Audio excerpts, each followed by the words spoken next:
Turn Eastwards, Glimpses into Indian Life by Pascaline Mallet. Preface. The notes which compose this book describe the author's varied Indian experiences and adventures during 9 months' extensive traveling from Cape Comorin to Kashmir.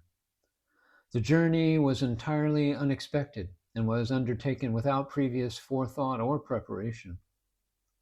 The visit to India, as it had originally been planned, entailed only a month to be spent in Madras. It was eventually extended to 9 months, from December 1936 to September 1937. The tourist usually visits the famous temples and palaces of India and is perhaps the guest of a Maharaja, but his observations are based mainly on Indian life as it is encountered in the larger towns. Few European visitors, however, as yet have gone to the villages and lived the simple life of the people, mingling with them and sharing their customs and habits. It was the main interest of the author to do this, to make a living contact with the Indian people and to move amongst them in complete friendship and understanding. This meant cutting oneself entirely away from European contact. The journey was accomplished by train, third class, bus, bullock cart, and on foot, without the aid of a personal servant or translator, although no languages other than French and English were known.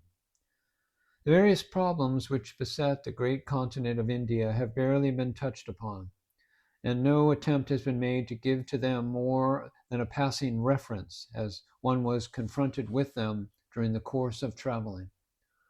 What is here put forward then is not the fruit of study and preconceived ideas, but of personal contact and observation, and makes no further claim. Appreciation is the keynote throughout this book.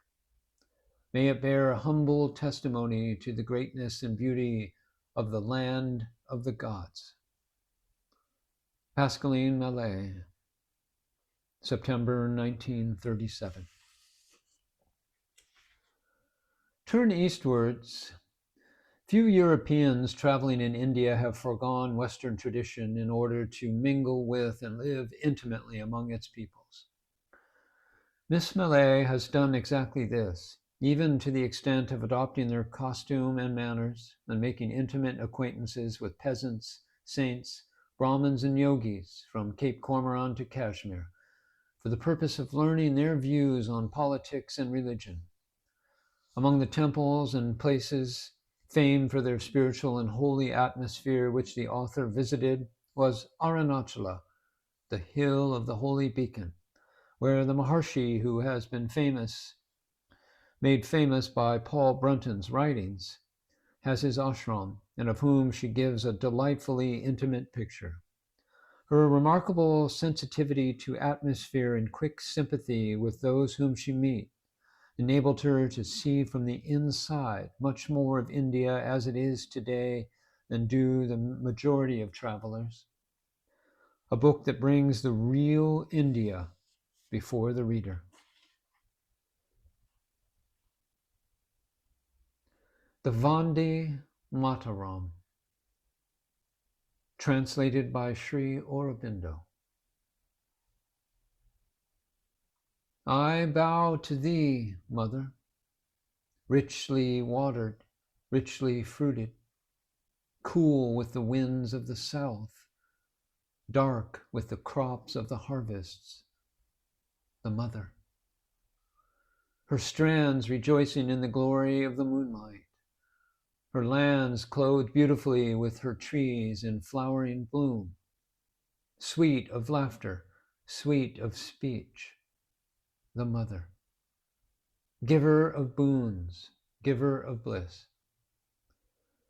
Terrible with the clamorous shout of 70 million throats, and the sharpness of swords raised in twice 70 million hands.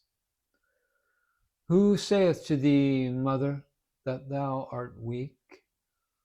Holder of multitudinous strength, I bow to her that saves, to her who drives from her the armies of her foemen, the Mother. Thou art knowledge, thou art conduct, thou our heart, our soul. In the arm thou art might, O Mother. In the heart, O Mother, thou art love and faith. It is thy image we raise in every temple, for thou art Durga, holding her 10 weapons of war, Kamala at play in the lotuses, and speech, the goddess, giver of all lore. To thee I bow to thee, goddess of wealth, pure and peerless, richly watered, richly fruited, the Mother. I bow to thee, Mother, dark-hued, candid, sweetly smiling, jeweled and adorned, the holder of wealth, the lady of plenty, the Mother.